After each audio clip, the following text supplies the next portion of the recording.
మనం ప్రజలకు కూడా ధన్యవాదాలు చెప్పాలి. ఎందుకంటే తెలంగాణ తెచ్చినాం కాబట్టే 10 ఏళ్లు మనకు ప్రభుత్వాన్ని ఇచ్చిండ్రు, నడిపించే అవకాశం కూడా ఇచ్చిండ్రు.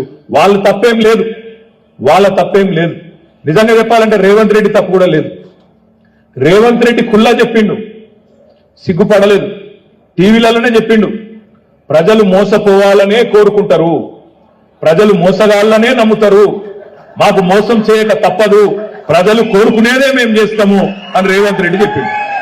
ఆయన నిజంగా చెప్తున్నాడు, నిజాయితీగా చెప్పిండు. మోసగాడైనా నిజాయితీ గల మోసగాడు రేవంత్ రెడ్డి, నిజాయితీ గల మోసగాడు. మోసం చేస్తా అని చెప్పిండు, మోసం చేసిండు. తప్పెవలది మనం చక్కగా చెప్పలేం ప్రజలకు. ఇదే ముచ్చట మనం ప్రజలకు చక్కగా చెప్పలేకపోయినాం. ఎందుకంటే మీకు తెలుసు, పెద్దోళ్ళు చెప్తారు మన ఊళ్ళల్లా, గొర్రె ఎవరని నమ్ముతుంది, మరి గదే అవుతుంది. మోసపోయేటోళ్ళు మోసం చేస్తూనే నమ్ముతారు, అదేం దరిద్రం.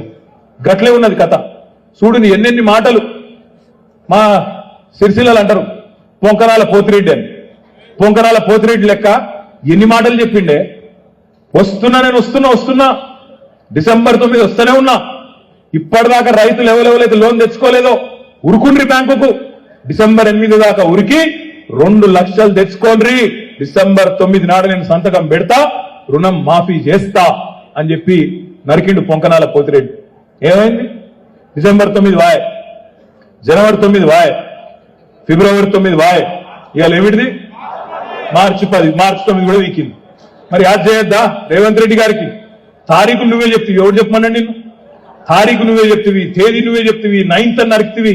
ఇప్పుడు యాద్ చేసినావు అనుకో, అగో నేను కూర్చోనే లేదు కుర్చీలా, అప్పుడే ఎడమ అటు ఇటు వాయిస్తున్నారు వీళ్ళు అని మాట్లాడతారు. మేము చెప్పినావా? కాక మేము చెప్పినావా తారీఖు? నువ్వే తారీఖు చెప్తివి. 9 నాడు చేస్తా అని నరికితివి, చేయకపోతివి. యాద్ చేస్తాం.